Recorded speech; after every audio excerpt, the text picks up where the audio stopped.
Breaking Brown family.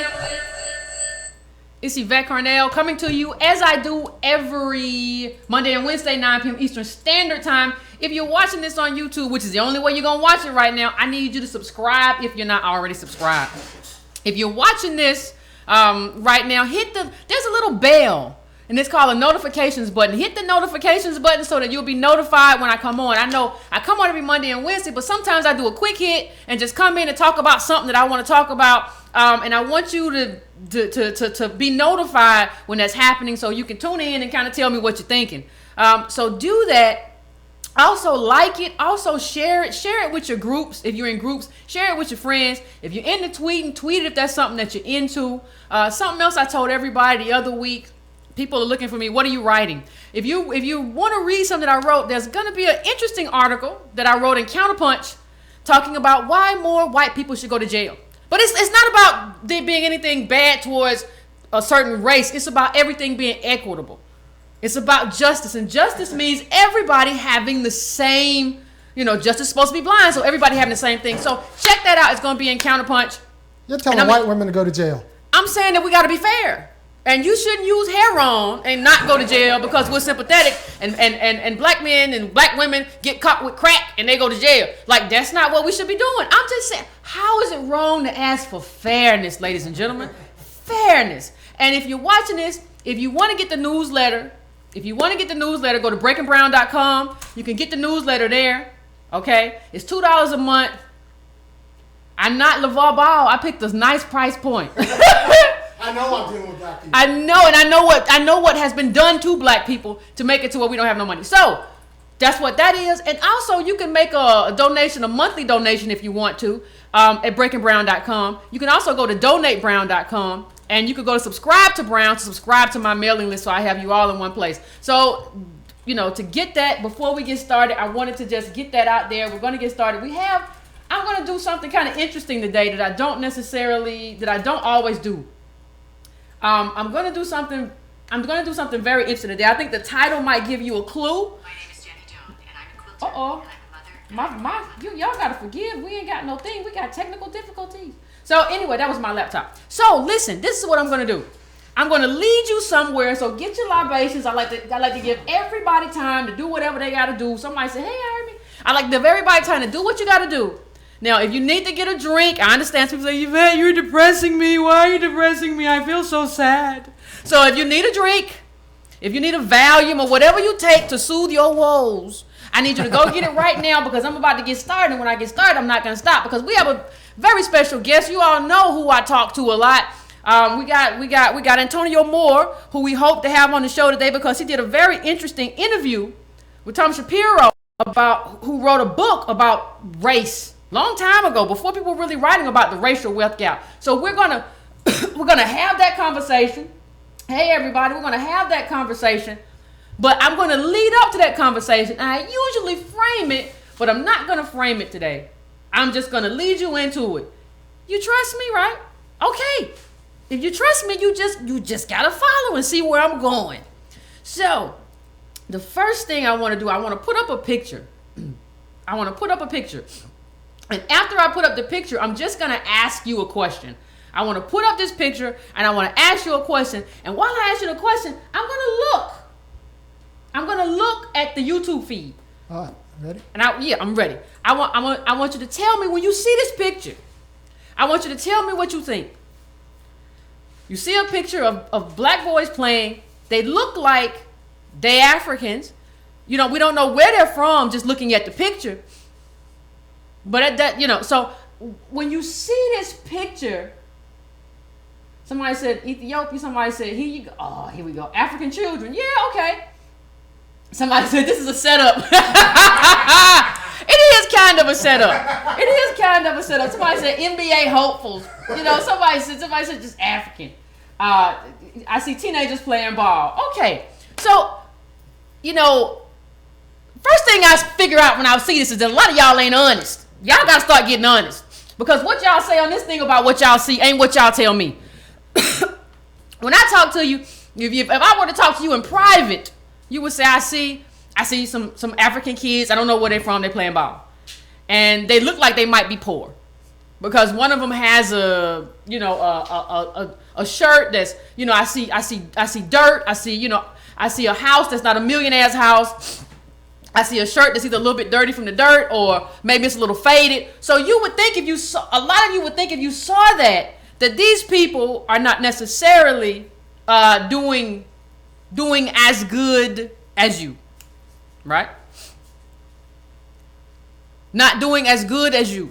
Not doing as good as me. Like, oh, some of you would even say to yourself, oh my goodness, I'm happy I'm not there. I'm happy that, and your minds, like you won't admit this now, but in your minds, some of you are thinking, well, you know what? I'm happy they came and got us from there. Look at that. They living worse than us. So, because you feel a sense of superiority, don't you? Some of you do. You won't say it in public. Yes, you think poor African children. At least I'm driving a Escalade, or at least I'm driving a Chrysler. At least I don't have to live like they're living. What I'm telling you in terms of what I say about that picture, and let's go, and I want to do a big reveal. In a second, we're going to go to clip 2, and I'm going to do the big reveal, which reveals that what you think about what you see ain't really the truth. What you think about what you see in terms of these kids is not true.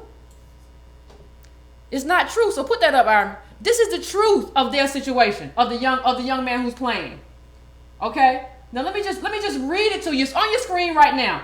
It is the summer of 2011, and the boy's older brother, Joel Embiid, and he was the one in the earlier picture, the tall one, has been invited to Luke Amute's prestigious basketball camp. An opportunity that baffles his family. Joel, already 6'10" at age 17, is no hoops player. He's played organized ball for 3 months and is scheduled to leave for Europe and train as a candidate for the national volleyball team. His father, Thomas Embiid, a colonel in the military and a former handball champion, wants his eldest son to stick with volleyball. His mother, Christine, upon returning from a shopping holiday to France and learning upon Joel's basketball audition, asked, how have I been gone that long? Now here we go. Ladies and gentlemen, you looked at that and you saw something that wasn't true. You saw a young, poor African boy playing ball, but his daddy was a former, a colonel or something? And his mother just got back from shopping in France. Now before you say I'm going too much, I want to ask you a question. When last time your mama shopped in France? When's the last time that your mother said, I'm going for a holiday in France? So, I'll be back when I be back. Do you know how expensive Paris is?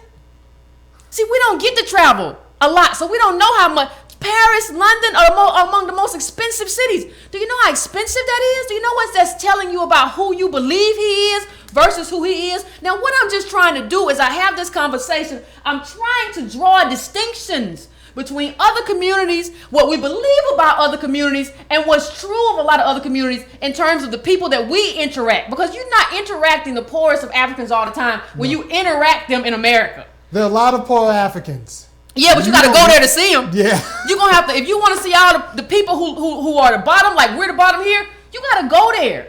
You're going to have to go to Nigeria. You're going to have to go to Ghana. You're going to have to go to Kenya. You're going to have to go to those places because that's not always who we get, most of the time, who we get here. And so when you look at them to draw from that prism, oh, I see dirt, I see mud, I see African kids playing, oh, they must be poor. You just don't understand that they have an actual class. Just like white people in this country have a class, they have a class. Class system. They have a class system. Plural. They have a class system. And I'm leading you somewhere. Okay? Now, I'm going to draw this distinction out and then contrast it. I'm going to contrast it to who we are. So I'm going to draw this out and show you who they are. And I'm going to contrast to who we are. And then I'm going to ask you a question about what we should do. And it's going to lead up to the conversation that I want to have in the interview that I'm going to show you a bit of about, Thomas Shapiro and Antonio Moore in terms of that interview and what it reveals to us in terms of who we are. So I want to go to another clip because, there was a Nigerian woman who put up a YouTube clip where she basically talked about why my Nigerian parents don't like black people. So let's go to that. and let's just, I'm just listening. Make sure you get the audio on that. Let's just play. Towards black people they just don't like them. I mean, a lot of people don't like black people for some reason. Y'all gotta tell me. I wanted to know why exactly my parents, why my Nigerian parents don't like black people. I mean, aren't we all black? No, Ada, you are not black. You are not AKATA. We are Nigerians. We know where we come from. We are not waywards. Black people are so disrespectful. They do not know how to respect their elders. And what is this Black Lives Matter nonsense? Every single life matters. Foolish gods killing one another. Black Lives Matter. But you are killing yourself. Look at these black teenagers having babies. 15 babies having babies. Pop, pop, pop, pop, pop, pop, pop. They just have babies out of wedlock. For what? What are they doing this for? What are they having babies for? Babies having child. No morals. Okay, so to sum it up, there are a couple of reasons my Nigerian parents don't like black people. So the first one, my parents think all black people are disrespectful. And when you're saying every single person acts a certain way, most of the time it's not the case. Because I know a couple of my friends who are black and they're not disrespectful. I mean, they acknowledge what their mom and dad have given them. They say yes ma'am, no ma'am. It's just the way that media has portrayed them to be disrespectful and loud and rude to one another. I used to watch Bad Girls Club before I found Jesus, and it just makes a huge mockery of black people. You have just all over the internet and all over media, black people are showcased as animals. But I mean, I'm pretty sure that's how the media wants you to think of them as. You can't just base your knowledge and intellect solely on media, because media wants you to think a certain way. They selectively put topics in the media so that you can understand it. Why do you think Donald Trump is always in the media? I'm pretty sure the media is trying to send you a message about him. The media wants you to think that way about black people. I don't know why, but that's just how it is. And to say that all black people are disrespectful and loud is a messed up, totally wrong, totally inaccurate statement. It's not even a statement, it's just nonsense, really. And I mean, you can't even say that all black people are disrespectful. Everybody at one point in their life is disrespectful. Have you guys not watched this video where the white boy slaps his mom? Stop, let me talk. We've talked about it. Let me speak. How does that feel? How does that feel? Do not put your hands on me. My parents also don't understand the Black Lives Matter stuff. And I can understand why they don't think that. They think Black Lives Matter mean only Black Lives Matter. The race that you guys keep trampling on, the black people need to come up and you guys need to respect them more. But Black Lives Matter doesn't mean only Black Lives Matter. Yes, they do need respect and all that, but Black Lives Matter means Black Lives Matter too. In addition, with the rest of the population. Because some people tend to forget that black people aren't exactly animals. They're human. Well, I mean, if you think about it, everybody's an animal because we're all mammals. But I mean, that's beside the point. Not all black people are just monsters. We're not just out to kill everybody and disrespect everybody. Nigerians, my parents call Americans AKATA. From what I'm getting from that, AKATA means animal. So kind of the reason there's such a thing called Black Lives Matter too. And another thing, my Nigerian parents tend to think that black people have babies out of wedlock a lot. I do know that black people do tend to have more children at an earlier age, 1.5 times more than whites. And although this is the case, it's also important to realize that black people aren't the only people having children out of wedlock. I mean, it's America. Everybody's having children out of wedlock. I'm not about to give you the pros and cons of having children before you're married or not, because that's up to you. But it's important to understand that black people are not the only people having babies when they're not married. In fact, black people don't even give the highest rate of teenage pregnancies. It's actually Hispanics, according to the CDC. And if you look at the slope, you'll see that it's actually getting smaller. So America, we're actually getting better with our teenage pregnancies.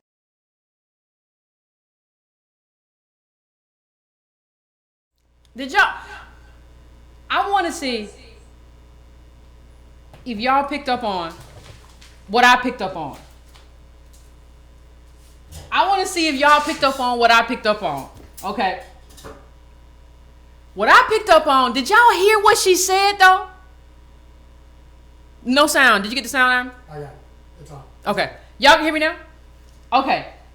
I want to see if y'all picked up on what she said. Like, I want to really see if y'all picked up on something she said. Throughout it, she said, my parents don't like black people. She didn't even say my parents don't like African Americans. She said my Nigerian parents don't like black people. And I know, like, I want to apologize to I had a Nigerian say, please start going on some other Africans. Go in on Irish people, some Ghanaians. Don't go in on us no more. And I want to think, I had some great African allies that called in last week, but catch what she said. My parents don't like black people. They don't think they black. And she kept saying them. See, this is the thing y'all gotta understand. Y'all keep saying us. We all black people. We Pan-Africans. We in together. Y'all keep saying us, but they keep saying them. They keep saying them. When somebody says them, that means you're not included in the group. So when you talk to me about solidarity don't work unless you got everybody on the same page. Yes. And they not on your page. They not on your page. They over there. The people, her parents she talking about, they over there treating poor Nigerians like white people treat black people over here. Like we got treated in terms of the hierarchy. And then they come over here. The truth of the matter is, if you really want to tell the truth, I've said this before, I'm going to say it again. I shouldn't be competing against them. If you come from Nigeria and you are wealthy, and you have a background of two professionals, and you don't come from slaves, you shouldn't be able to come here and compete against black people. You should be able to come here and compete against me with two factory workers as my parents. Take it a step further, you shouldn't be able to compete against a black person who got a dad who's locked up and a single mom who's trying to get by. And you gonna come here with two parents and try to compete with us? You don't have the same background. They don't understand. Look, you have to understand from that clip what that clip proves. What that clip proves is that they don't understand that when they said, remember this part where she said something about, what is all this Black Lives Matter? All lives matter. What that shows is that they don't even understand us. That you have this whole cadre of people who don't understand that, like, race is our existence. And I said it again, race is our existence. That is who we are because it's been made to be who we are. So if you have somebody coming in here saying, what is this Black Lives Matter? Then you are not my ally. You're the same as white people, if not worse, because at least the white people who live in America, even if they don't agree, they understand that race plays a role. But they might not agree with what I'm saying or what you're saying, but they understand there are black people here and black people have been treated bad. What they'll say is that, well, you've had time. They'll say BS, but they at least understand. You got people coming here who don't even understand. They need me to rewrite that green card test. Yeah, that green card test. Do you want to whack at that? If you got to rewrite the green card? I would. I'd make that joint so complicated though. You wouldn't want me to get a whack. I'd make it so complicated. It would be like, what's them tests they gave black people when they tried to vote? How many beans? How many Booker T. Washington does it take to get good race relations? How many? How much money did Booker T earn during the summer of, I'm going to ask you, because you say you love that, I'm going to ask you all kind of stuff. Now, here's the thing, like, it calls us them, and calls us, it says, and they think about us as wayward, killing ourselves, teenagers having baby, and doesn't even understand that having babies is tied to instability. Like, people who plan are stable. Stable people plan. People who are not stable economically don't plan. They can't plan. There are studies that show that over and over again. It's hard to plan when you're not stable. So you get credit for something that somebody else did for you. But she sounds like, her parents sound like racist white people. That's what they sound like. And she doesn't know why the media wants us to be wild or whatever. And what I really want to say is that she's not alone. She's not alone. I'm going to show you another clip that shows you in terms of her thinking that she's not alone. In terms of what is thought or what is this idea that we're all black and we all know what it means to be black, right? Isn't that what the little guy from Get Out who acted in Get Out, he said, well, we all know what it's like to be black. Being black is universal. That's a lie. Being black is not universal. You can have the same color, but you don't have the same experience. And I'm going to show you this next clip with a great writer. I have great respect for her. You know, I have, you know, in terms of her ability. Okay, but Chimamanda Adichie does say it for me, Irami, please. Chimamanda does not understand what it's like to be African American. At least she admits it. So let's blow this clip up. Let's blow this clip up. Yes, let's blow this clip up. I want you to really see this. This is a conversation that she had with Trevor Noah. Now I want to blow this up, and I want y'all to pay expert attention to this. All right, here goes. Y'all know. Came to the US, I discovered I was black, and it was a kind of strange thing because, you know, with the sort of casual arrogance that most Nigerians are bred with, the Nigerians here know this is true, let's be honest, right? So I remember sort of coming here, and it's a very small moment, but I was in class. It was the first essay we wrote, undergrad. The professor comes in. This is sort of when, I don't know if physical papers are still things that people bring to plans, but he's like, who wrote this essay? This is the best essay, and I want to know who wrote it. And I raised my hand, and he looked surprised. And it was a very small, fleeting moment, but that's when I realized he didn't think the person who wrote this essay was black. So when I came to America, it wasn't learning that I was black. It was rather coming into a space where I realized it was like the bridging of the gap. I was shocked at how some of the things that I had aspired to were frowned upon in some places. I did a show at an all-black comedy show. It was called Chocolate Sundays. And they asked me to come on, and they were like, and I mean, the introduction was just like, it was like, yo, man, hey, man, we got this brother from South Africa, yo, we got this dude, he flew all the way here, man, yo, this dude, we got to show him some love, we got to do, and I was like, wow, but the guy was really, really, you know, and I walked on stage, and the people looked at me like I was now going to introduce the guy from Africa, and I started speaking. And I'll never forget this. No one laughed. No one laughed. They just stared at me. There was one person laughing in the balcony. It was Cat Williams. I'll never forget it. And I got off the stage and I was like, well, that was the most horrible experience ever. And the host got back on. And then I guess he voiced the feeling of the audience. And he turned and he was like, hey, man. He's like, yo, I ain't gonna front. He's like, I know they got yellow bones in Africa, man. And he's like, shit. He's like, that nigga came on stage, yo, he was talking like the Queen and shit, man. He's like, yo, good evening. He's like, yo, where the fuck was Mutombo, man? And I was like, wait, what? What do you? And I was like, what do you? And I then understood, and I was like, oh wow, this is that thing, and you know, I initially. Ladies and gentlemen. Woo. Jesus, take the wheel. Listen, she said, I didn't know I was black. But let me tell you, when you say, somebody say, well, how does she know how does she not know that she's not black? How does she not know about the British and blah, blah, blah, blah. If you don't take away anything from what I say, I want you to take away this.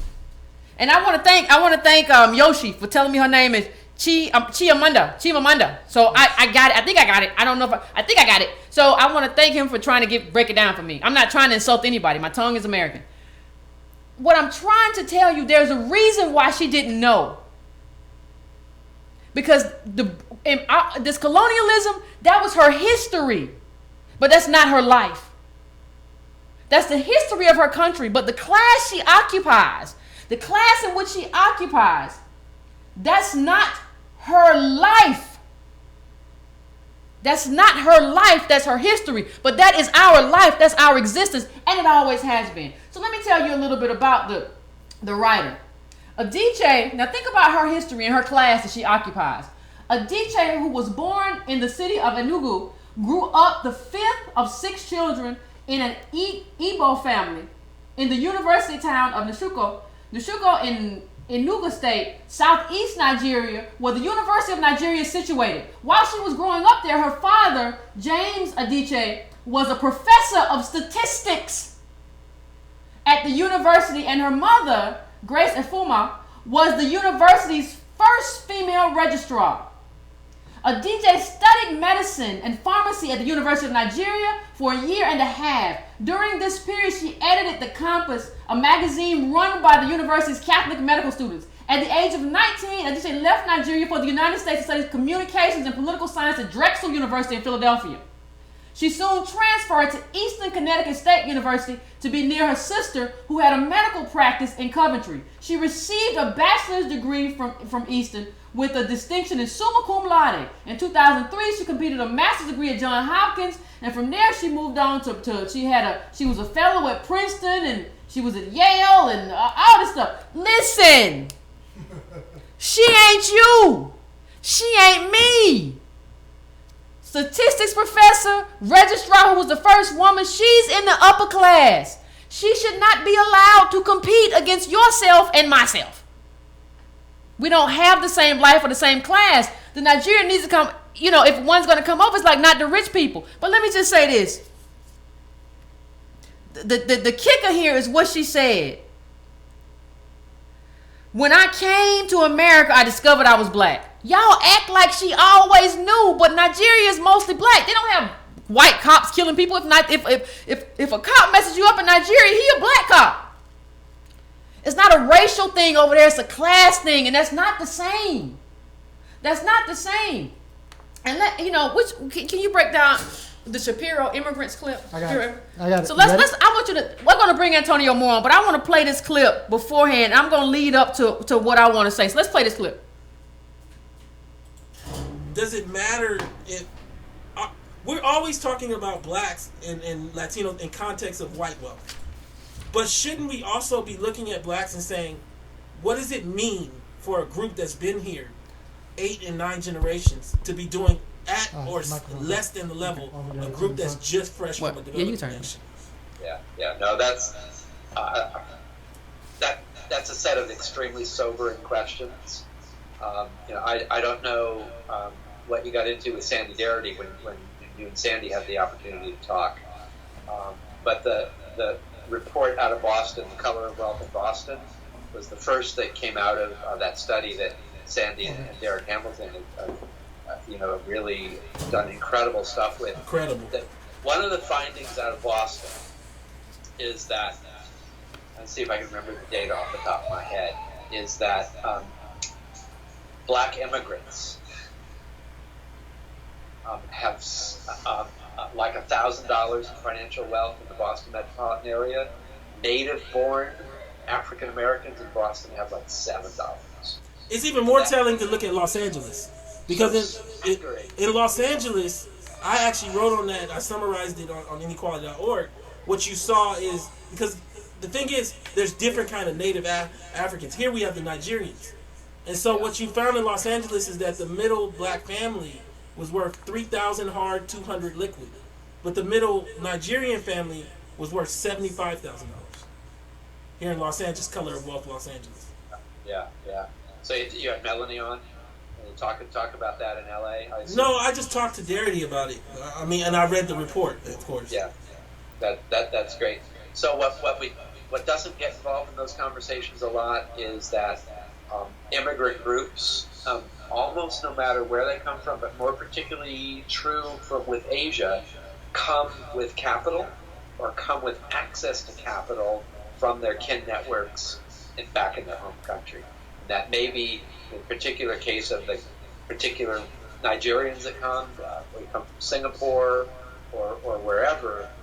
It's not just the story that's told is those people are more industrious. Well, let's look at the capital formation also, the access to capital that's more international in those senses, that I think is the better explanation for why what you and I are just mentioning exists. And we also see that I saw actually a study that showed, only 2% of Chinese are college educated, but 50% of those that immigrate to the U.S. are college educated.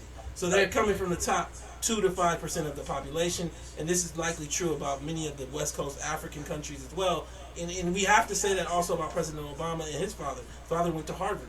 and so, they looked at the data. I read a report that said in the 70s, we had like 80,000 immigrants. Well, his father was one of the 80,000. We're at 2 million now.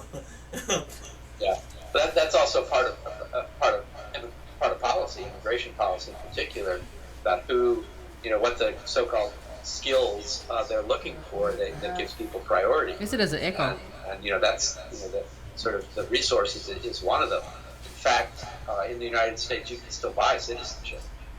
Mm-hmm. There's a program that allows you to do that. I've been in vacationing in some places in the Caribbean where I see that and I'm appalled. And then you understand, well, we do that here too in the United States. And it's yeah. And that's what's very interesting when I come back to this discussion of black people living a developing nation reality, is that it feels like what America has built into its ecosystem, its economic ecosystem, is a presumption you can take the money somewhere else. So I've traveled like everywhere. But recently I was in Tijuana. I was talking to a taxi driver less than 3 weeks ago, and he told me that you can buy a house for $40,000. So cash, outright. Done with your payments. It feels like that's built into the Los Angeles economy, like the presumption. But if black people can't do that, like you get where I'm going. It's a two-part world where you're either white with $800,000 in hard worth, or you're a newer immigrant that could take the money or send the money somewhere else where it spends longer. But what does that mean for black people, and what does that mean for the discussion around the racial wealth gap? Yeah. So, does it matter? Is that it? Okay. I mean, you heard what he said, and this is the author. This is the author for those who ask. This is the author of Black Wealth, White Wealth, A New Perspective on Racial Inequality. Thomas M. Shapiro. And he wrote this book a while ago. This isn't something new. And before I bring Antonio, before I have Antonio calling, one of the things I want to say is that these black immigrants who have all this stuff need to be taken out of our data, because they have the tools and they have a homeland. You heard what they said in that thing about having a homeland, how that's built to the system. They have the tools, having a professor a parent who's a professor with statistics, another who's a registrar. You have the tools and you got a homeland to go back to, which is a third world country. Speaking of a third world country, when we talk about being called AKATA and all that stuff, what I want to know is, who are you to call me that? Because what I want to go to, let's look at clip 5 and 6. All right, let's look at clip 5 and 6. What I want to go to is, how can you call me that? When you look at poverty in Nigeria, how can you call anybody anything? How is it possible for you to feel that you can call me anything? I don't understand how that works. Clip 5's up. So let me just read you a little something from it. Let me just read you a little something from it. This is a course article. Now I just want to read you this. The fact stands out in the World Bank's 2007 Atlas of Sustainable Development Goals, which shows that 35 million more Nigerians were living in extreme poverty in 2013 than in 1990. Let me say that again. 35 million more Nigerians were living in extreme poverty in 2013 than in 1990. Extreme poverty is people living on less than $1.90 a day. Okay? I don't know who we are as African Americans that we have allowed people who come from this country, this third world country, to treat us like trash and make up a name for us because you know your people and you know your tribe and you made up a name for me. Who? You live in a third world country. Go fix that. Before you talk to me about what's wrong with me and what's wrong with my people, go fix that. I don't want to hear no more about it. And this idea that financial, it's just sort of insane the way that everything has been weaponized against us. Open up the line. The way everything has been weaponized against us, and we say, well, we do have a problem. We do have an issue. Maybe we shouldn't be, the people that we is. Maybe we shouldn't be, we shouldn't act this way or do this stuff. It don't make any sense. And this is what I want to leave you with before I'm gonna play another video. But before I play the next video, I want you to understand this. Everybody, every time I say government needs to fix this, everybody says something to me that doesn't make sense. Whenever I say I need government to fix this, everybody says to me, Yvette, you're asking for a handout. I I want to just take a minute and break it down for you. America, as a country, has set up a series of rules. Okay? What happens is like playing Monopoly. There are a series of rules that you play by. The rules that we play by have allowed for gentrification, so white people were incentivized not to live next door to us because their property value would go down. This is what America did. America set up a series of rules. They set up the monopoly board so that it did not benefit African Americans. What I am saying to you is that we have to get them to change the rules. If the rules don't benefit you, why don't you want the rules changed? Why do you say changing the rules is a handout?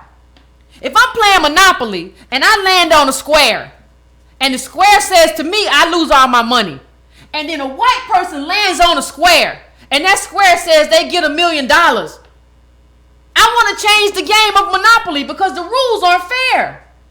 What I'm telling you and what I've been trying to tell you all this time is that financial literacy is bullshit. I'm sorry to say it. I don't care who get upset. It's about changing the rules. The rules are against us. The rules that were set up have to be changed.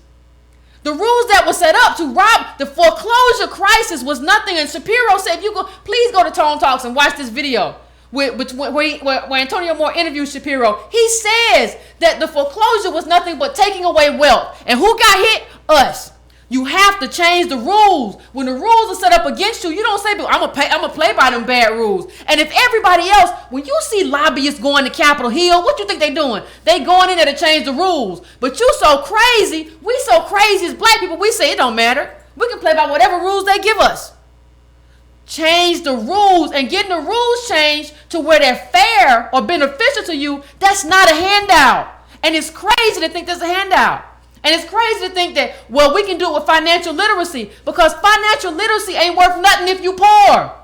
You can save your pennies all day. You're not going to be a multimillionaire, a billionaire saving pennies. You might be able to pay your light bill. And let me tell you something else about financial literacy. And this is my problem. Because financial literacy is easy. It's work avoidance. It's easy to do financial literacy. You know why? Because the only thing you're doing is blaming black people. It takes some guts to come up here and say I'm going to blame white people for everything they've done and how they set this thing up against me, and I want everything changed. The whole system, wipe it out, I want to change. That takes guts. To blame black people, the easiest thing you can do in the world is blame black people. That's why I went off on Farrakhan, the Million Man March. He went to the Million Man March and then spent a whole lot of time talking about white people and white capital. He talked about what black men need to do. The group that's been beat down and incarcerated the worst, you talking about what they need to do? Why don't you talk about what was done to them? That's the key. So, I'm going to play this one last video. I'm going to try to get Antonio Moore on the line. Okay, and so let's play this. There's a second Shapiro video that I want to use. And put up this book. Did you put up the cover of the book? Because I want you to see the book that he wrote. Put up that cover, and I want you to see that. And then we can play this last clip, and then we can have that conversation. I'll put up the cover after the clip. Okay, put up the cover after the clip. So put up the clip and listen to this, and then we coming back. Don't listen to it. Don't, because it'll make an echo. It tends very much to be the case. Is it playing? That unlike whites between the ages of 30 and 50 or so, we're still receiving financial assistance.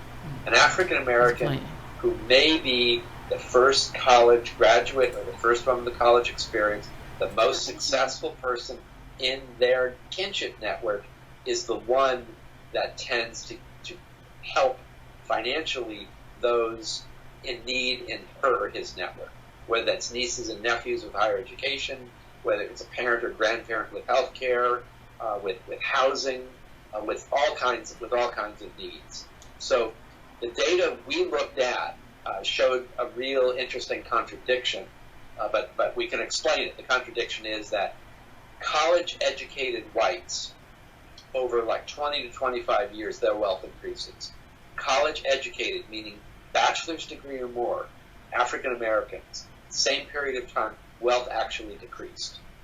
And it wasn't because there was a spendthrift or anything like that. It's because of helping folks in their network. But also what we saw, I mean, and I have it in my Black Wealth Hardly Exists piece, from 1984 to 2010, every dollar of increase in income only added like 70 cents in wealth to black families, whereas every dollar of increase in income for white families added like $5 in wealth. $5. And right. so, you know, I come to like what Sandy Darity's work showed early this year in January. I don't know if you're familiar, that the typical black woman with a college degree is worth negative $11,000, whereas the typical black woman with no college degree is worth $0. And while she might work doing hair or driving a bus, very strenuous activities, in terms of wealth, she's actually more stable.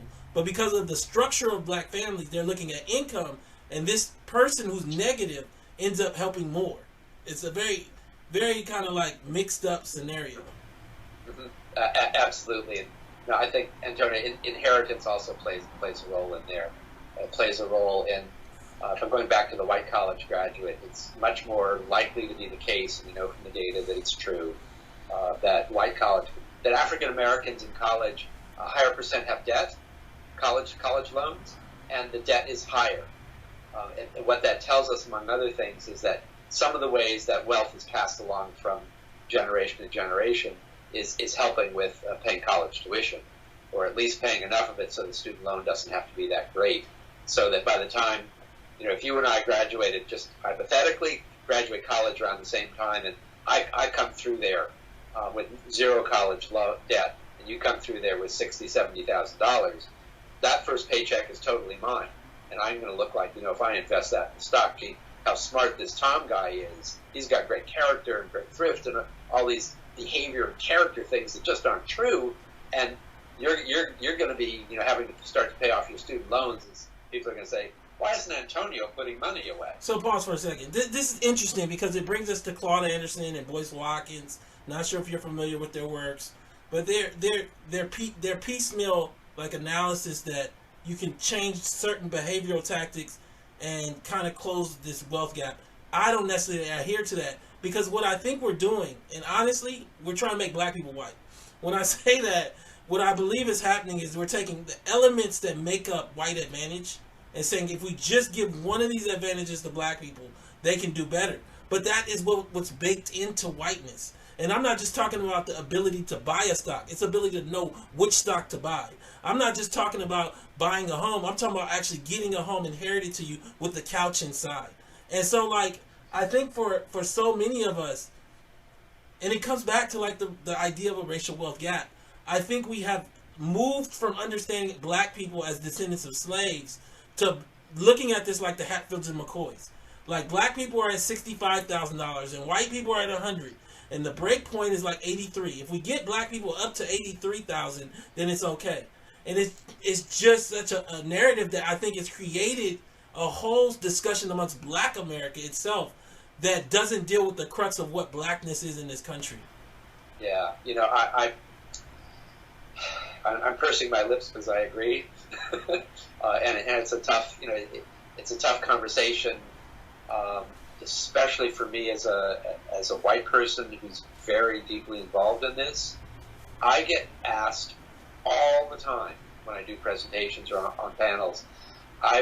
Some very earnest and very sincere, and it tends to be a younger, say 30-ish-year-old, young African-American, more often than not a female, will stand up in the audience and ask a question about financial literacy. Yes. And about, you know, if we only did better with the $5. And part of me wants to scream, but part of me really understands also that you know, that's it's a real concern for some folks. It's not the answer, but that individual mobility. If you're a young family, you do need that advice. You do need that advice. If you're thinking about how to transform where we are as a society, that's a very different kind of conversation. I think, but my criticism of it is that it makes us extremely vulnerable to capital. It puts all the blame. It puts all the blame, which I think is really. Okay, everybody, that was Antonio Moore. You heard with talking to Thomas Shapiro. He wrote a book, Black Wealth, White Wealth: A New Perspective on Racial Inequality. You can find the video up at Tone Talks, Antonio Moore's YouTube page. I'm about to bring him on to have a conversation about about the interview that he had and some of his takeaways from it. So do we have him on the line? Yeah, we do. Let's see if we can talk to Antonio more. And because there was just so much in that. Like, if you haven't seen the video, go look at the video. It's a lot in that interview. Hey, how's everybody doing? How you doing today? Pretty good. How about you? I'm okay. Thank you for having me on today. Look forward to having a productive discussion. Appreciate it. Appreciate you coming. Yeah, you're on. Hello? Yeah, I'm here. Okay, go ahead. No, I wanted to basically get your thoughts on your interview. Like, your takeaway from everything that he said during that interview. Well, just reframing what you said before. This is a guy who's written the seminal books in terms of the racial wealth gap. He wrote Black Wealth, White Wealth that started the whole discussion. And he wrote The Hidden Cost About Being African American. And he has a new book, Toxic Inequality. He also coined the term racial wealth gap. So, he's the pivotal guy. Him and Sandy Garrity are kind of the leading economists in this area. And for me, it's interesting because there's certain aspects of the nuances of his studies that I think even he isn't aware of when I go to explain the implications. And that was one interesting point. And then it's also interesting, talking to Byron Allen, Sandy Garrity, talking to Thomas Shapiro, Dara Hamilton. Then I talk to an everyday black person, and they want to know, can I give them an answer to blackness? And it's so telling because they don't know that's what they're asking me for. So, one of the first things that I kind of asked him about is, did he fail the audience by calling it a racial wealth gap? Because I believe that black people have become confused about what black means. So as I tell you all the time, at the turn of the century, not this century, the turn of, as we came around the corner of the 1800s to 1900s, if you were a freedman, you saw slaves around and you understood the reality of black in context because there were slaves walking around, even though you were free. In this America, black people are approaching it like it's just a gap. And he even agreed, meaning Shapiro, that it's not just a gap. It's basically white people own everything. And I don't understand when people come up with a childish kind of response. Well, how do we fix that?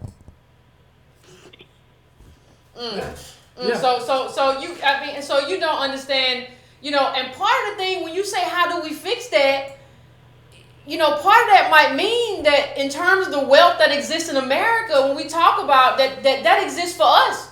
Like one of the things that was very clear in your interview that you said was in terms when you was having the conversation about immigration, how are we as black people who are African Americans, descendants of slaves, who have been here for hundreds of years doing worse than people who just got here?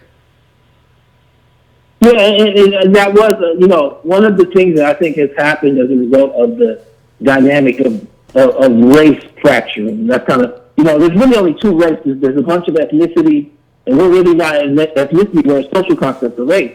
And that's black and white in this country.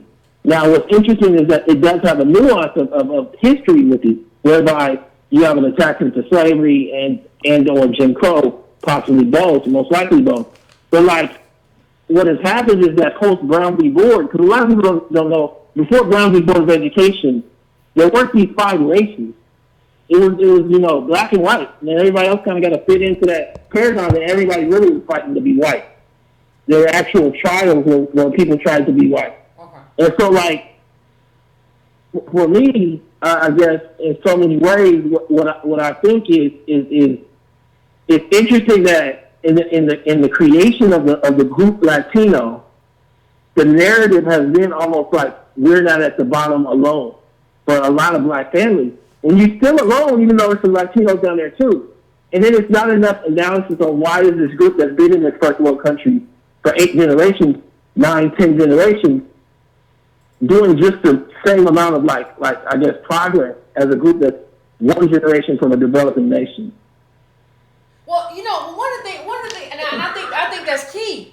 While we're here, and we have to understand that we've been government put us in a place where we're an underclass. But there was something else you said about financial literacy, like this idea that we as black people who don't have money, financial literacy is the answer. And you mentioned Claude and you mentioned Boyce. So I really want you to explain. And somebody said Yvette should debate Boyce. Boyce and I had this debate before on his channel. You can look it up on his channel. Boyce and I debated black wealth. But I want you, Antonio, to tell me what you think the problem is with advocating financial literacy as the answer. Well, I advise everybody to go to my YouTube page, Antonio Moore or Tone Talks, type that in.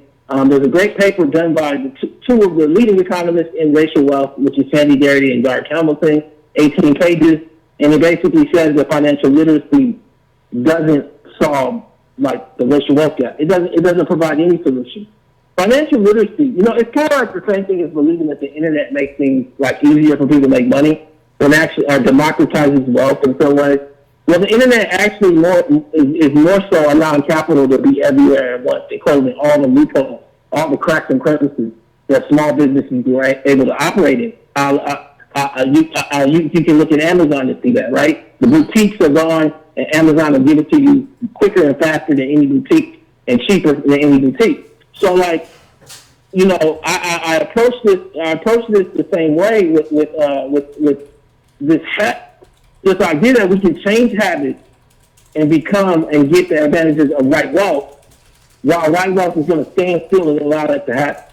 And it's not accurate in any way. It's not accurate to say that we can pick stocks. Like as if the information that's freely available is how people are picking stocks.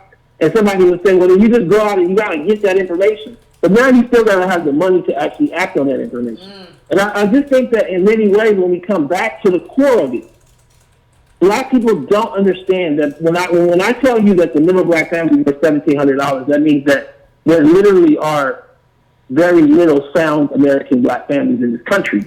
Working age is basically non-existent. It's just a bunch of people who don't understand what makes a sound family. And by my rough estimates, this is just rough. Don't go and quote me. But my rough estimates, if you say you're like Aaron, your wife, and you got 2 kids, and you want those 2 kids to go to college, you need to be worth like $450,000 to be in play. And the problem is that we don't know that there's a substantial number of like white families that are, and we also don't understand that there's very, very few black families that are. And what we think is that we can actually close that gap without government, without redistribution, in the middle of massive wealth calculation. And so, I come back to, I guess, the crux of your question, which is, I think that the answer that the two people, Boyce and Clark, are providing makes black people feel like they have agency that they don't really have. We don't control resource in this country.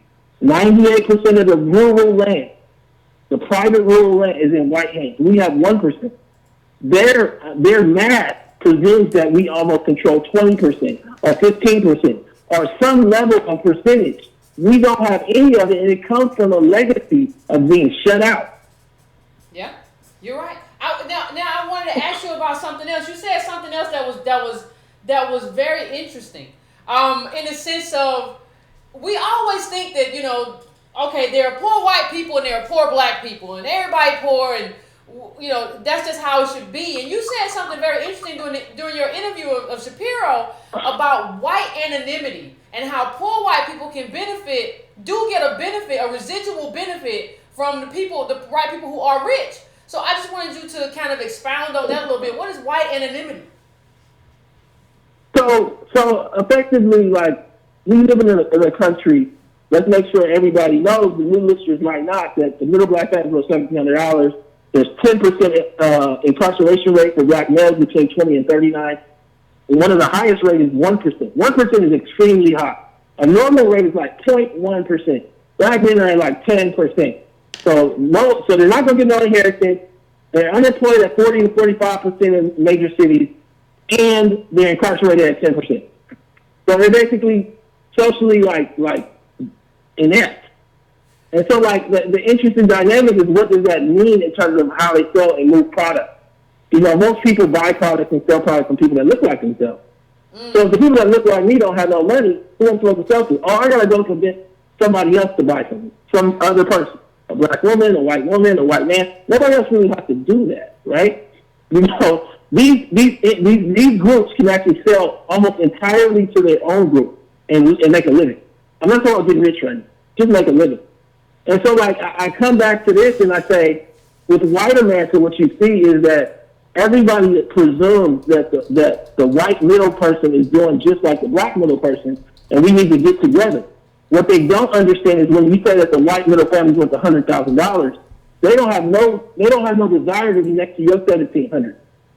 And in reality, also, what you don't understand is that when they walk into a given store, they look just like the white person in the top 10%, which is worth $1.4 million. Top 10% of white families are worth $1.4 million or more. They have 80 million families. 8 million are worth $1.4 million or more. So they get to traffic on this narrative of figure out whether I have money, and they enjoy that. They enjoy that. I used an example in the video with Shapiro of Breaking Bad. If you haven't watched that series, you'll see that this guy's a poor teacher, struggling poor. He starts to navigate being able to use his white voice to basically convince people that he has money that he doesn't have. And he can do things that he can't do until he learns it. Isn't this white? That's white sales. White people can use their voice and the fact that they sound just like some retiree or the retiree son to get on the phone and sell them gold or sell them anything, And somebody will say, well, I'm black and I can do that too. I bet you be trying to sound white though. Well, but let me say this, Antonio. Let me say this. Before I go and let you say whatever you want to say. What about but Lonzo showed? LeVar Ball sold all those shoes, didn't he? Like he sold shoes. Yeah. Right? Why he can't try? Yeah, and I come back to the reality that black people don't understand what they just saw. What they saw is he's doing a micro loan model, which is I don't have the shoes. You're gonna loan me $500. I'm gonna tell you it's about civil rights or black exclusion, but you're gonna loan me $500 to somebody you don't know. Unproven, never made a shoe before. And I'll maybe give you a shoe. And the reason why I said maybe, because if it goes belly up, it's nobody to sue. He just keeps your money. So I'll maybe give you a shoe in November that might or might not fit and might be comfortable and you can't return it. Okay. And so, it's a micro loan. It's not a true, sale. Like any shoe that you buy now, you buy it at finish line and you try it on. You don't buy it first. You try it on, you say, I like this shoe. Then you actually buy it at the counter. You might get home and still not like the shoe, and then take it back as long as you don't walk outside, and they take it right back. And the reason why they can do that is because they have a whole, they're the last part of a whole business. And so, when you come to Lonzo Ball, that's one way of seeing it. The more real way of actually seeing it is it's a donation. It's a $500 donation with a free product, with a complimentary shoe. That when you donate $300 to Break It Brown, you get a T-shirt at the end. You don't care whether it's fit. That's the way this has to be approached because that's the way his business is set up. Yeah. Okay. So anything else you want to say before? I know you had a lot of points. You got a lot through in that interview. Anything else you want to say to the people? Because the people like Antonio. I'm gonna bring up a couple. One of the first things I was going to say is connecting this with your overall discussion. I think one of the confusions that's happened about race and blackness is to look at it through the lens of color rather than history. And he talks about this. Black people have a history of disenfranchisement. That's why they're giving us stuff to kind of make up for that history. They're not giving it to us because we look brown or because they want to be fair. Right. And I think that's the confusion that's going on now.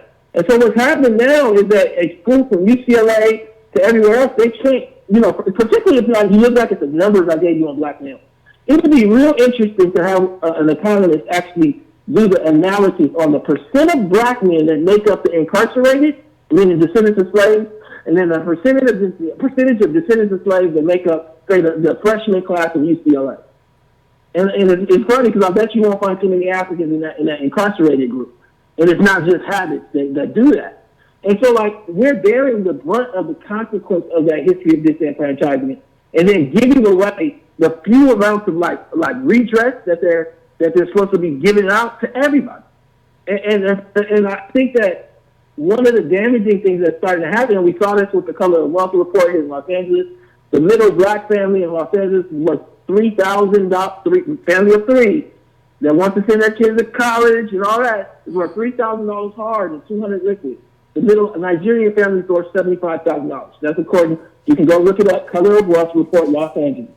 And so that's the first thing. The next thing I wanted to say is we oftentimes what we're doing. A lot of us is we're taking income and confusing it with wealth, and it's actually doing us a great disservice. You know, income, we make 60 cents on the dollar. Also, income, the game is like, you know, black women have been played into this game. I'm not going to say they're playing, where it's like we make less than men. Well, you don't make less than black men. No, blacks just make less than white. Yeah. And it's like funny because when you add in the incarcerated, what you should do with the 10% incarceration rate, normally you don't have to with 1% because it doesn't change the numbers. But like, black men might make less than black women. The only group that's true. Yeah. So nonetheless, coming back to it, we make 60 cents on the dollar for income. But if you flip over to wealth, you know, Shapiro walks around with the 6 cents on the dollar. If you watch the interview, I actually challenge that. Because if you take out depreciating assets, we're at 1.5 cents on the dollar for like white people. Like white people have $1 of wealth for every 1.5 cents of wealth we have. And that's mostly all boomers that have that 1.5 cents. Working age black families are largely probably at 0 cents per dollar of white wealth. Now, the interesting part is that they still think their kids are going to college and dreams and all this stuff with no wealth. And I'm not saying whether that's no wealth, no savings, no wealth, all negative, all college loans, but it's all going to work out in the future, and we're moving forward. And what it's doing is it's making sure we don't ask for policy changes, make demands, and we don't really see the issue with living a developing nation reality in a first world country. There's two last things I wanted to share with the audience. You know, one thing that he said that jumped out at me that I hadn't heard before is called occupational segregation. So for all you guys that think, oh, black people are doing better, I'm just going to tell you, go watch this video, and what he calls it is occupational segregation. There are only 13 professions, according to this guy, the leading economist in this area, that black people are represented to the actual population level. Forget being 60% or 30% of the job. No, actually represented at 13 or 14% and above. 13 professions. And they're probably all menial. You know, there's post office worker, janitorial. It's not lawyers, doctors, and everything else. We saw in Silicon Valley that blacks, including Africans, are less than 1%. You probably look at it, it's probably all, the 1% is like almost all Africans. So like blacks are basically not in Silicon Valley. And we see that with lawyers and doctors and everything else in the world now, no matter what the picture shows. And the last thing I wanted to say is one of the interesting dynamics of how blacks see like life and wealth is they see it as a singular lifetime. And I love hearing we quote, "Wealth is a multi-generational asset." But black people refuse to accept that, and they refuse to accept that legacy. It's not just like getting money; it's actually being from slavery. And so, like, they only want to accept that part. They don't want to talk about coming from slavery, but they got all the problems from that. So what you're seeing right now is that they're not adjusting their aspirations or dreams to make them able to be accomplished. So, like, they're mimicking, like, the gravity of, like, white achievement, and they don't understand that has to be undergirded with hundreds of thousands, if not millions of dollars. And if you can come up with it, I'm totally with you. But if you don't, you might end up, doing what we saw with the Uber driver. And so, like, I come back to this reality, and what we don't understand is what Shapiro is pointing out. When white people have 90% of the national private wealth, every white person that you know that went to UCLA is going to get inheritance. Yeah. I don't care. Like it's almost like you should approach it that way. Yep. Now, I'm not saying there aren't aberrations that won't, but you don't understand what you're looking at anymore in terms of like advantage and disadvantage, and how our color actually denotes that we won't have enough advantage to survive in this first world. And I'm not. And so like the last thing I'll say is what we're doing is comparing ourselves. And Amy, do you have that chart, the chart with the wealth that swoops up and shows black people and white people? That wealth chart is flat and just Hello? Maybe. He's like, Yeah. So nonetheless, with that chart, what we do is we compare ourselves to the very bottom part of the white chart that is flat as well. You got to understand that part doesn't want to go to Stanford or doesn't want to go to UCLA. That part knows they're going to be a coal miner or work at Bojangles. And they still have $8,000 or $9,000 in wealth. Yeah. What we're actually trying to mimic is when the chart tears up, the area, hopefully you pulled it up. When it tears up, we're mimicking the part that says 2.5 million. And that's not the top 5% of white people. Mm-hmm. They cut out the top 5%. Mm-hmm. We're mimicking the one that says 1 million. Yep. With nothing, if you look at our law. No, so, like, nonetheless, it was a great discussion. Go check it out. Thank you. I'm not saying that to give up. I'm not saying to kill yourself. I'm not saying any of those things, so don't put it in my mouth. What I am saying is there's a real consequence to being black in this country. And if you duck your head in the sand, all it's going to lead to is unhappiness and depression. You got to become aware of the data. You got to teach the data to your friends, to your family, and most of all to yourself. Thank you so much, Yvette. No, thank you. I appreciate it, Antonio. You know, somebody said, well, everybody in the comments, I'm watching the comments, somebody's like, well, and go to Tone Talks, check the whole video out, and you can come in on it there, Tone Talks, and that's Antonio Moore, on YouTube. But somebody's like, well, every white person isn't inheriting 6 figures. That don't matter, baby. Don't you get that? That ain't what we're talking about. We know that poor white people, but they still have social capital that you don't have. Poor white people have $10,000 in wealth. Poor white people have $10,000 in wealth that you don't have. Okay? You got it, and they don't have your aspiration. A poor white person does not have your aspiration. They're not trying to be a multimillionaire. They're not trying to get $1 million by investing in the stock market. So they comfortable with their 10,000, and those are the poorest of the poor. Black people are the poorest of the poor, are with the poorest of the poor of white people, okay, and have no social capital. So it doesn't matter whether or not the poor white people inherit 6 figures. They have a real class system, and in capitalism, that's what you want. You have a real class system. We don't have that. We all poor. The people who you see like Oprah are the top 0.01%. They're rounded off. Let's break it down. It takes $350,000 in wealth to break into the top 5% of black people. That should let you know. You're not thinking. When you say that stuff to me and be like, well, I don't know what Antonio talks. You're not thinking. You're not paying attention. You don't know. They will go to Bojangles and be happy. You will go to Bojangles and make me miserable. Let's be honest. Let me finish this one point, Armin. You will go to Bojangles and make me miserable. You know why? Because I got to go to Bojangles and listen to your outrageous dreams.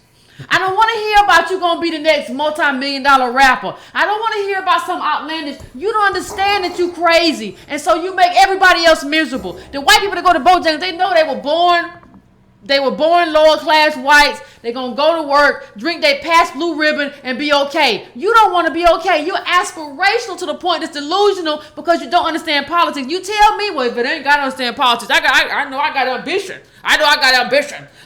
You crazy. You don't understand it. The board. This board is like a monopoly board. They set this stuff up with the rules are against you, and you're not even trying to change the board, talking about you gonna make it. That makes us a joke to everybody else. That we don't even understand what's happening to us makes us a joke. Not what happened, but the fact that we don't get what's happened to us makes us a joke. Go ahead, Aaron. Oh, I'm just saying, if your top 5%, if your top 5% is worth $350,000, that means they own like almost a house in LA. You own almost. That's your top 5%. Top 5% owns almost a house in LA.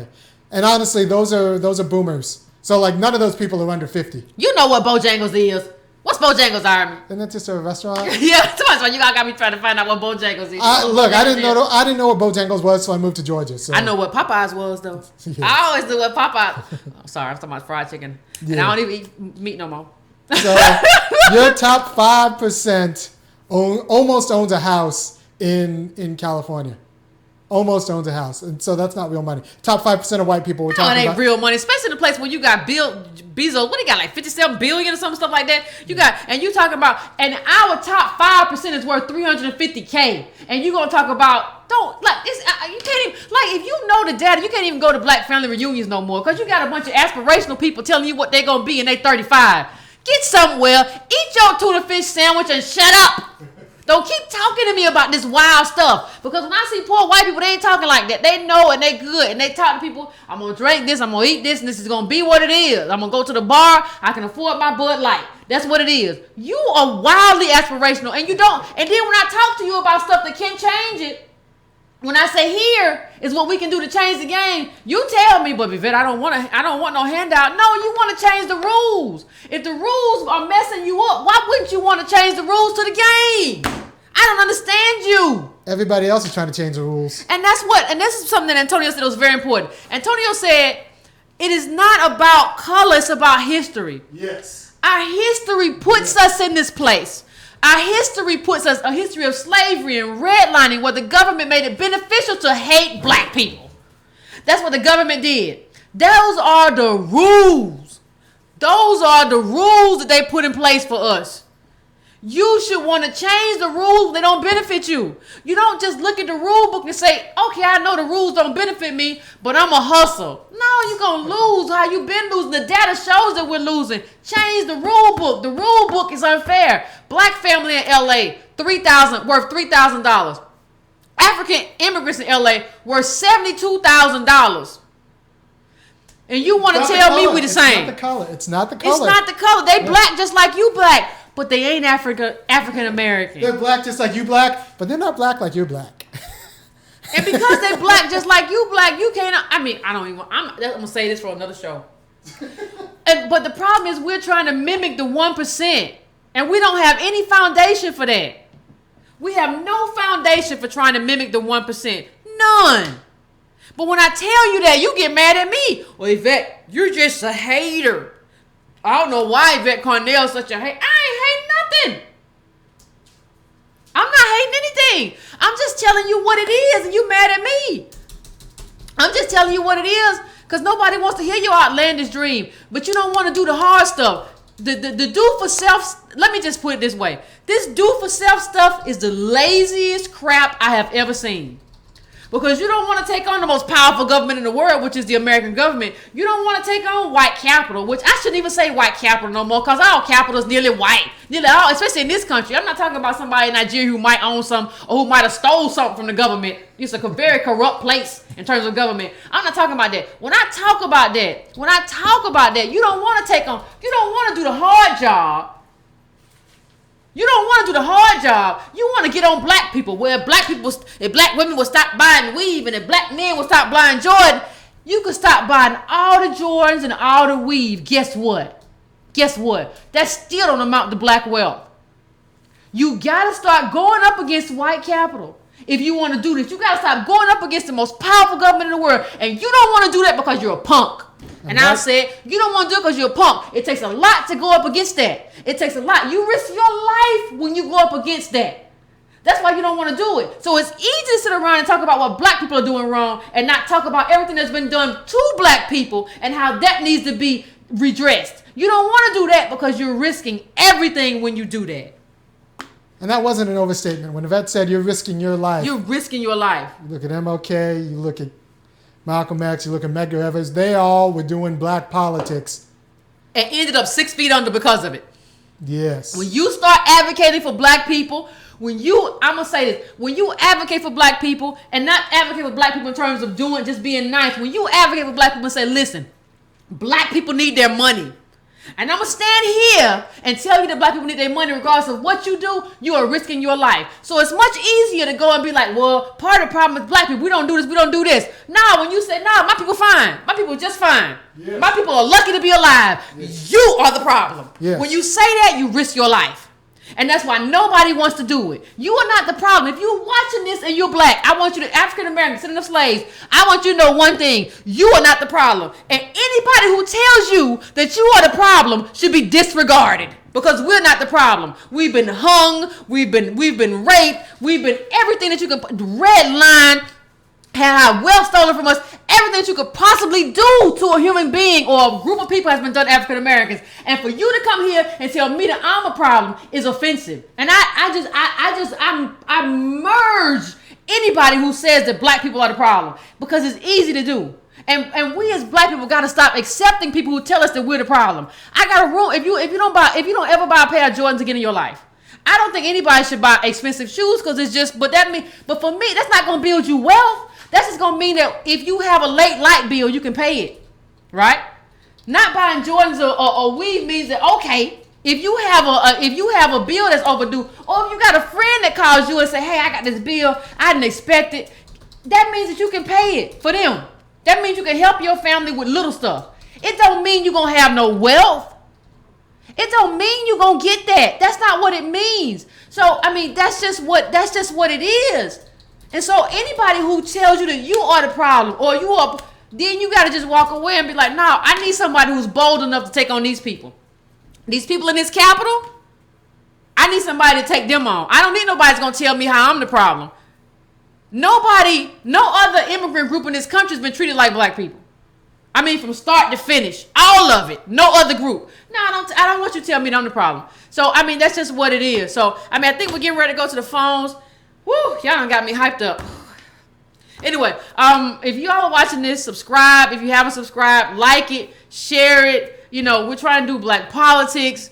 Nobody else wants to take this. Nobody else wants to take this on because it's like, oh, that's scary. I might as well just tell black people they're the problem and tell them that they got. And I'm just trying to take it on. And it is what it is. Like, if you fight for a group of people that's underclass, like, I don't think you can be, how can you be afraid for your own life? Like, everybody who's ever advocated for black people. Look what happened to Malcolm X. Look at what happened to, MLK.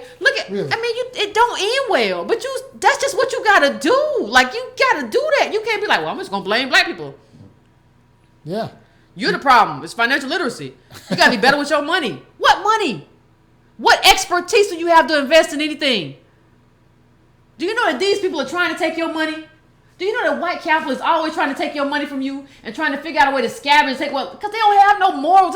We're moral people. We try to do the right thing. They're not moral. So, I mean, it's whatever. So, this is complicated. Someone said Minister Farrakhan challenged the U.S. government. How? That's like a yes and a no. Yeah, but with what though, Army? No, he liked his government contracts. He got government contracts to police. Like, but I'm just saying, when you go, like, listen, if I had a march on Washington, yes, my march would be to challenge not only Capitol but the government. You want a guaranteed job for black people? Yeah, but I'm not going to get there and tell my brothers, y'all got to do better. No. My brothers, y'all got to do better. In the midst of the crack, let me let you understand when Farrakhan did this. In the midst of the crack epidemic, where these laws were putting black men in cages in record numbers for nonviolent drug offenses. That's when he went to Washington, D.C. and said, black men need to do better. You should have been up in arms about that. Who are you talking about me? Who do you think passed these laws and made me go to jail? And the only reason I'm selling crack because I ain't got no money and I ain't got no opportunity. And you telling me I'm the one that's got to do better. Why don't you challenge the real thing? If you the real nation, you the real nation of Islam, you got black men, get busy then. You got all these black men in bow ties, make them put them to work. You don't come here and tell me how I'm the problem, how black men are the problem. Everything the black men been through and they the problem. Who? How? I mean, it kind of makes me sick to think about it. You didn't get on that stage. He got on that stage talking about numerology and all kind of stuff, all kind of weird stuff I ain't never heard of. You never said you all should be ashamed. Congress. And you owe us for what you have done to black people, and you have encaged our people, and you need to get them out of here. That's what you should have marched to the prison and said, let these people, let my men, and these mostly black men in this prison, especially when he did stuff in the 1990s, let my black men go. Why didn't you do that, Farrakhan? Because you don't have heart. I said it. You don't have heart. You got a heart to live up there in that nice apartment in Chicago. You don't have heart to go in there and go straight to these people and say, you have destroyed my community and I'm going to lead my people to justice. You don't have a heart for it. And I'll tell you to your face. Do we have any calls? We have a few people on the line, actually. Okay. All right, I think that'll be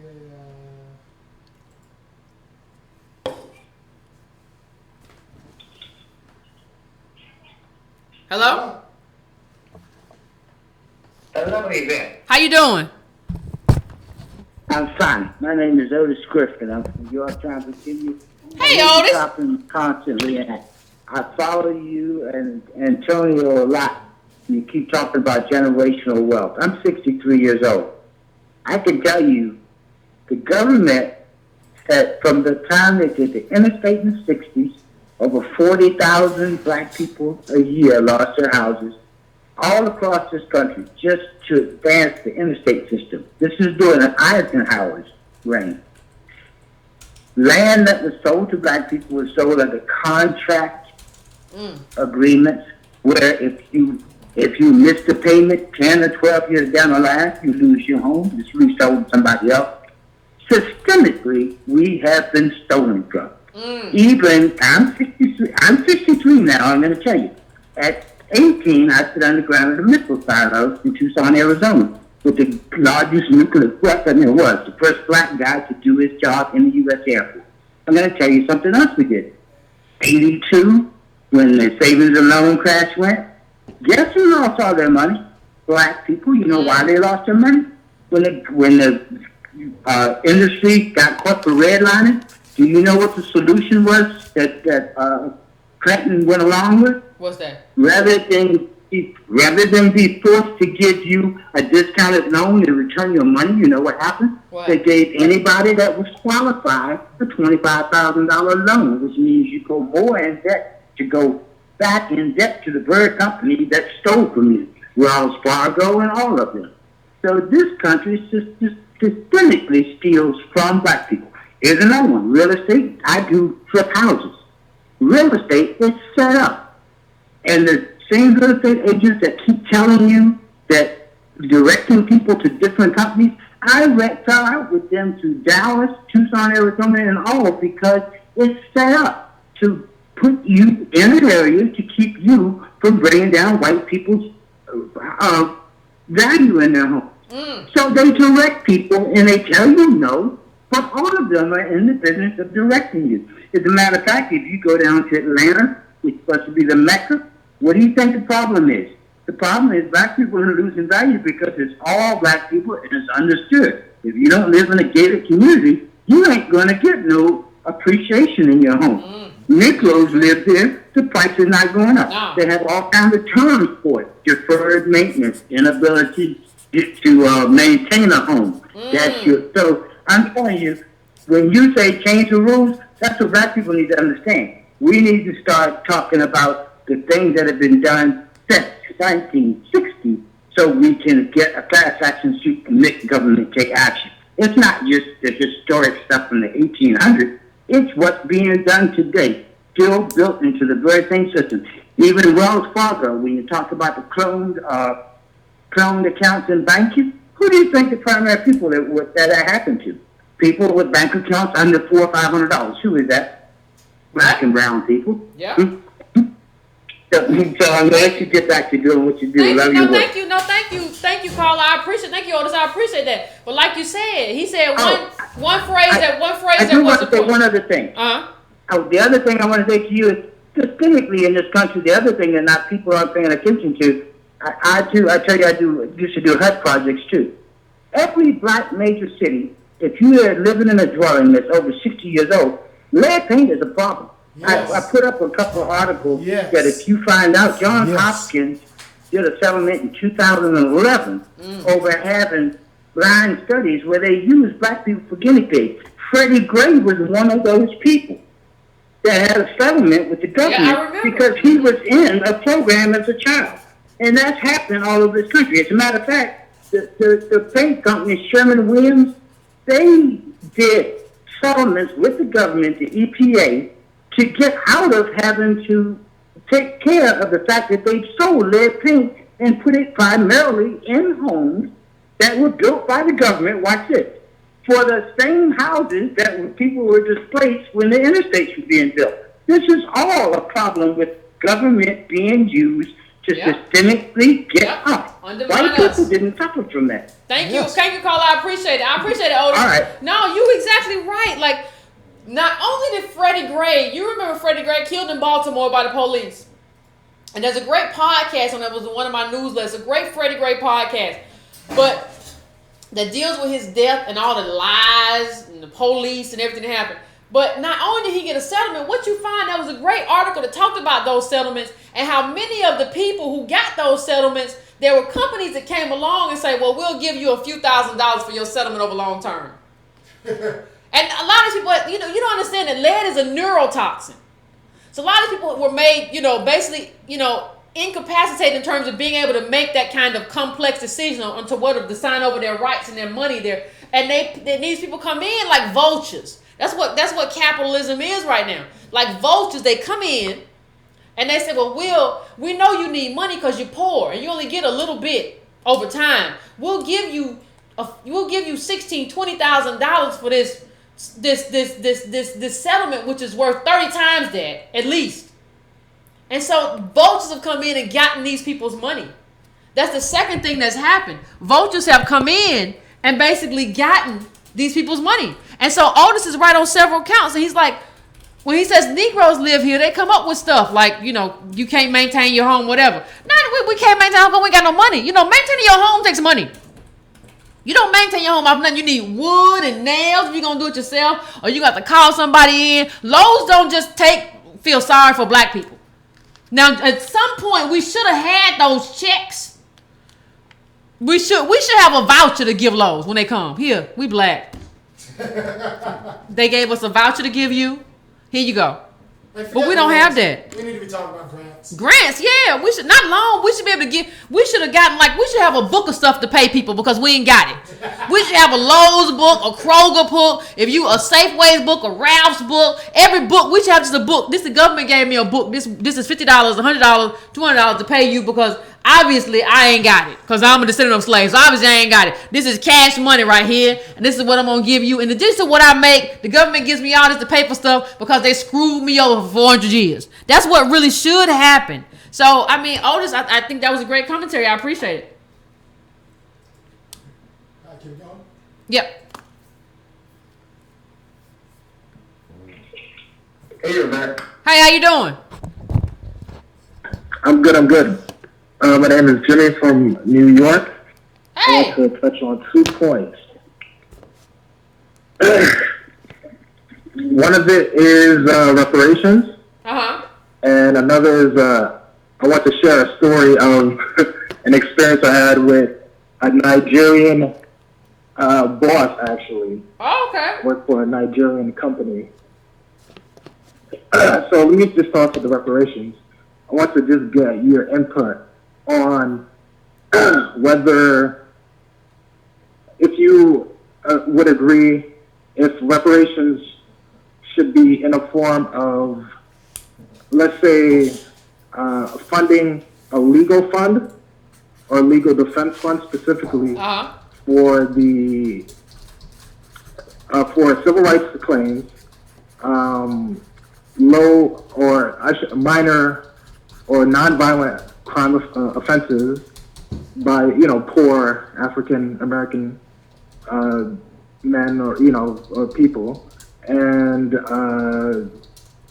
just other claims of injustices, whether they be just general injustices, like a special state allocated legal defense fund in the form of reparations, and that we could actually vote on, that we could have a vote on who the lawyers are and how the money is being allocated to. So that's one point I want to address. Okay. In the form of reparations. Okay. Well, thank you, Carl. I appreciate that. Listen. This is what people have to understand. You have to understand how slick capital is, right?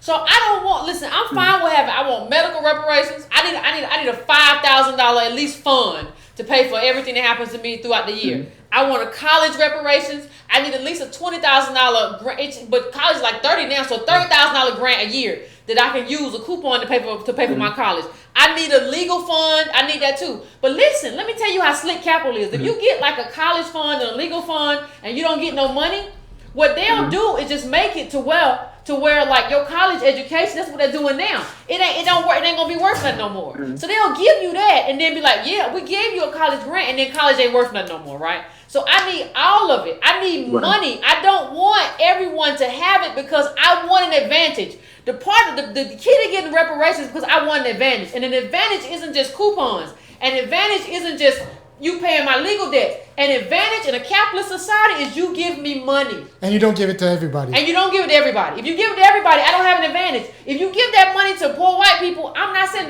that the government shouldn't treat them right. And that we can't be allies with them on some level. But you can't give them my money because that's money for services that were rendered by my ancestors. And let's be honest. I need money. I need money. money in a capitalist society. That's the only thing that works. That's the only way you get to hang on. And let's be honest, you can't give it to everybody, because if you give it to everybody, they'll use it against us. Yeah, if you give it to everybody, they use it against you, and they'll set it up again. Yes. And you'll think, well, I got free college, and what? They'll be like, well, you know what, Negro, college don't matter no more. Only money matters. Now what you gonna do? You got your reparations, and it don't mean nothing. No, you got to give me money, because in America, in the richest country in the world, in a super capitalist country, money always matters. I need money, and you can't give my money to everybody. If you're gonna give it to everybody, I don't have no advantage. I need money.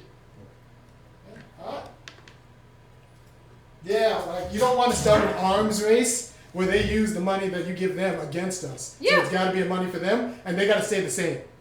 Yeah, you stay the same. I get money. That's how. Why y'all keep trying to be so fair? Like, this is fair. Why you keep trying to just give everybody everything? And people be like, well, that's not going to happen. That don't mean that's what I shouldn't fight for. Just cause you think it's not gonna happen. I'm sure when black people were seeing their friends hung from trees, they weren't saying that, like, you know, after a while this ain't gonna happen no more. It's gonna be over with. They want, you know, you would have been crazy if you were in that group and you said, you know what, y'all, one day we ain't gonna be getting hung no more. They would have said, you sure is a fool. Let's talk about we ain't gonna get hung no more. You see this man hanging from a tree. You sure is crazy. They've been hanging us for 400 years. They're going to keep hanging. Yeah, they're going to keep it. You just got to go with it. You got to fight for it regardless and just be like, this is what we owe. We don't stick to nothing, though. That's part of our problem. When people tell us, well, you know, we just got to work hard, we be like, well, you know, you got a point. Nobody else does that. You ain't got no point. Get out of my face. Don't talk to me. Why are you talking to me anyway? You shouldn't even have permission to talk to descendants of slaves. We should be special. Don't talk to us. I'm finna go use my voucher. Leave me alone. Can I borrow your voucher? No, my voucher's my voucher. You don't get no voucher. Why you begging?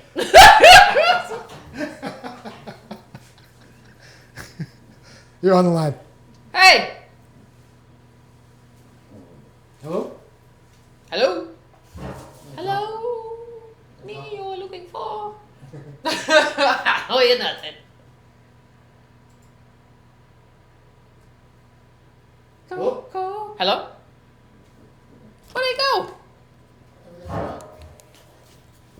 Maybe something happened. I didn't do anything. No. I don't know what happened, but it's... Hello? Woo! We'll try one more. Let's see if we can get somebody on the line.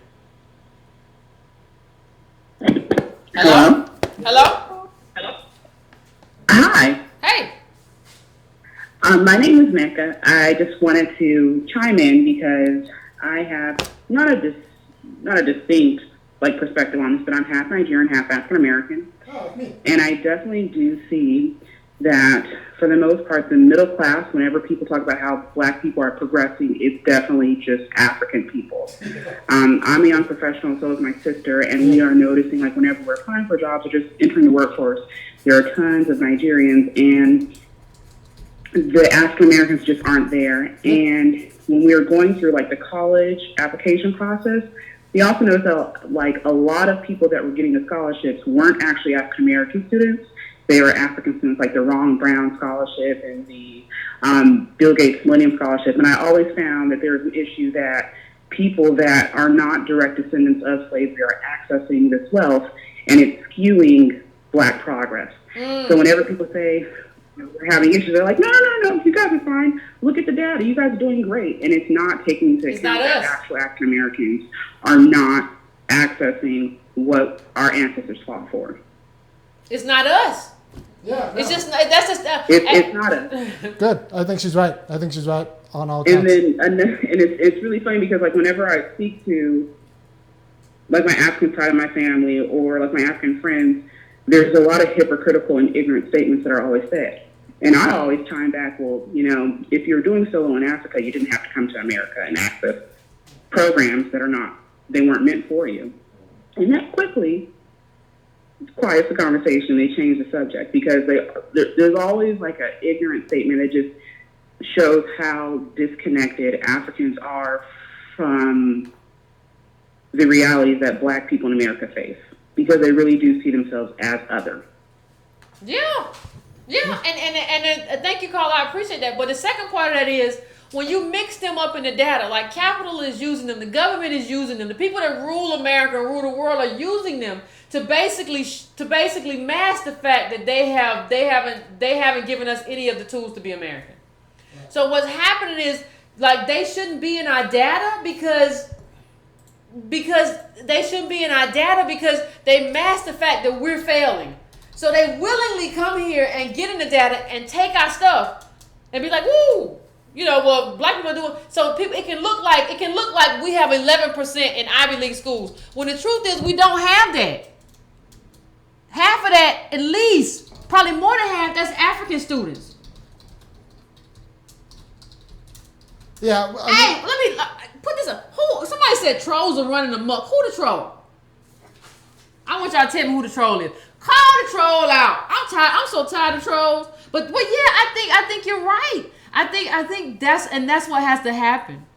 Like, black people, though, we don't want to distinguish ourselves from other group. And when you see stuff through skin complexion and nappy hair, like, you can get me next to an African and people will tell you, well, Yvette, that person's more black than you because they're darker. That means you're not seeing things through lineage. You're seeing it through complexion. And that's stupid. Like, you should see me as African Americans. I have generations in this family. You should see me as African Americans. I have 2 black parents and I have 1 black mother who was a sharecropper. That's how you should see me. You shouldn't see me through complexion. We all have people who have either been raped by slave masters, who had a baby with some poor white person, some dirt world, clay eating white person back in the day. We all have that. That's part of what it means to be African Americans. We're not Nigerian. We're next to people with 13%, and we're next to people who had controls over our bodies. That's just what life looks like. So you can't even see me as an African American because they're masking me. Do you understand how deep that is? Descendants of slaves had our culture destroyed and terrorized. African immigrants are not the victims of cultural decimation. We're different. And there's nothing wrong with saying that we're different and acknowledging that we're different. That's what we have to do in order to get our due. We can't be there for everybody over everything. We have to say, this is my tribe, and these people come first. Not that I don't care for you, not that I can ever bind with you with anything, but these people come first. There was clay eating. No, it's a great book about white trash. It's not my word. It's a great book called White Trash, talking about how they ate clay out the ground. Yeah, no, it's really a shame. We're either too ashamed or we're just not honest, or we don't know about the influence of cultural decimation. Like, what is it like to be ripped out of your country, you have your entire culture decimated and then remade in the image of property? Yeah. Right? Do you know the damage that does? That's not the same as being an immigrant, like where like you left your family, you said goodbye, you have the stories of like, go back. And you can go back. Like, that's 2 different things. Like descendants of slaves were remade. Everything in their being was remade in the image of shoes, of hammers, of property. Yeah. And then like let go. Like just the cultural decimation alone should account for like generations of reparations. And then to throw that on top of terrorism for the last 100 years, because like blacks in the South are scared to talk to white people. Let's be honest, they're scared to talk tough to white people because if their parents, because they were taught to be scared. Big deal. Yeah. You get killed talking tough. Yeah. So because their parents were taught that if you talk wrong to the white person, you don't know who their daddy is. Like, you know what they're gonna do to you. Yeah. I say this every time my mother left the sharecropper farm because of some stuff like that. Because he wanted an apology for some stuff that wasn't her fault, and she left. But you don't know. You don't know. Like you don't know the toll that take. Like you. I mean, we gotta just like know our tribe. This is our tribe. This is my tribe. This is our tribe. Like you gotta know your tribe. Everybody else know their tribe. If I meet somebody, they'll tell me I'm Igbo. I'm Yoruba. They'll tell me, but you act like you ain't got no tribe. And everybody know you ain't got no tribe. So they taking advantage. They ain't got no tribe. They don't know themselves. Let's go take advantage. Let's go get some. Let's leave it low to get some jobs. So we're going to take one last call. We're going to take as many calls tonight because, we went a little long. I talked too much. But, we'll get you on Wednesday. Maybe. Last one. Hey, Brick and Brown family. Hey, how you doing? Good. This is Leroy from Miami again. So I have these conversations with my cousin, who is a Harvard graduate, all the time. And it's hard to kind of get him to understand that wealth is calcifying and you all were around a handful of well-to-do black people. You barely got into Harvard yourself. Barely by like the scrape of your teeth got into Harvard. And he comes up with these ideas about like that he's like one of the strivers. And I'm like, you got into Harvard. That's what's up. How is it working for you right now out of Harvard? And it's kind of not. But so it's hard to explain to him and to others, you know, that like Antonio says sometimes, like it would take us 200 and some odd years to catch up to the wealth of white people, and that's if they stood still, you know. And these are the type of conversations I have with people a lot of times from the Caribbean, from Africa. It's really difficult for them to get that black people in America are really dealing with something actually. Funny enough, black people that are from the Caribbean and from Africa we're dealing with in the next 2 to 3 generations. And the next 3 generations, when your family's been here for that long, you're going to be dealing with that too. You know, because the way capital works, it bites up.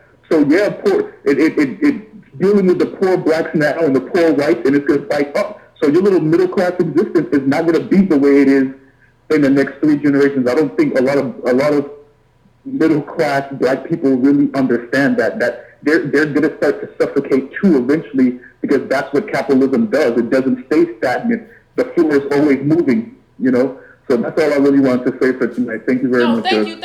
I appreciate that. You know what? The only thing I heard when you said there was another immigrant got into Harvard. You know, like you took a DOS spot. Let's be honest. Yeah, let's be honest. You took a descendant of slave spot. Like they're like affirmative action. And we played this LBJ clip. We talked about this LBJ clip before. Maybe we need to play the whole speech. Anybody who tells you that affirmative action was not intended for African American descendant of slaves is a liar. It wasn't intended for white women. It wasn't intended for immigrants who come from great families. It was intended as redress for what had happened to African Americans in this country from slavery to redlining. And LBJ said it. He said, you know, you all have suffered a lot, and this is for you. When he was talking about affirmative action, he said, this is for you. This is supposed to make you better. It was not supposed to make Nigerians, Ghanaians, Latinos, Mexicans, Hondurans, Salvadorians. It was not to make them better. It was to make us better for what we have suffered in this country. America owes us. America don't owe all them other people. Y'all came here of your own accord. They might have their claim, but that's a different claim. But that's in their country. Yeah. Take your claim up in your country. If America destabilized your country, you need to take that claim up in your country. This country did this stuff to us right here. You don't get the idea that we let them take affirmative action from us. I mean, it's just, how do we do that? How do we let that happen? How do we let them take the thing that was supposed to make us whole? And it wasn't enough. I promise you it wasn't enough. But how do we let people from other countries come here and just take those slots? You're talking about like 3% maybe of African Americans in these Ivy League schools. You take the Africans and immigrants out. But you just have it as black. We don't know who you talking about.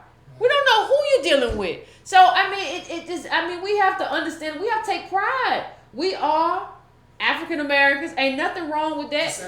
Descendants of slaves. We ain't really supposed to be here, but we here, and we need to take what's our due. And we look stupid. Real quickly. All right. So you'll get static from black respectability people about calling yourself a descendant of slaves. Like, no, we descended from kings and queens, but that's not why we're broke now. That's not the most relevant aspect. Slavery is the most, stop talking stupid. Stop being stupid talking about we descended from kings and queens. If you have kings and queens in any kind of country, you know what you also have? You have peasants. You have peasants. If you descended from how you know ain't but one queen and one king per a certain amount of time? What make you think you descended from them as opposed to not the peasants that they ruled over? That's just stupid stuff to make you feel good. Grow up. The most consequential thing in our life right now is the fact that we descended from slaves. Jim Crow terrorism. Jim Crow terrorism. That's the most fundamental thing in our life. And everything that's here for minorities, we need to be like, that's mine. That's mine. Forget a minority. Descendant of slave. I don't want to hear nothing about, well, we got everybody, people of color. I don't hear about people of color. African American descendant of slaves. We need to start calling ourselves DOS. Don't call me African American, because saying African American skews up everything. Because that means anybody who comes from Africa can claim it. And they can be like, well, I'm more African than you are African American. No, descendant of slaves. Well, you a slave in this country? No. Well, you don't get this little pot of honey. This pot of honey is designed for me. I love you. I'm sure you're great. But I want this pot of honey right here. Good. And the way that we got fooled out of believing that is crazy to me. But we're gonna cut this short. I want to thank everybody for tuning in. We'll be back on Wednesday to have another discussion about something. I'm not sure. I'm sure something will come up. But we're going to have another discussion. I want to thank Antonio Moore for calling in. If you haven't subscribed to the newsletter, go to breakandbrown.com. You can subscribe to the newsletter. Again, it's $2 a month. You can subscribe to the newsletter. You can also donate from there. You can also go to Donate Brown. Tell your friends.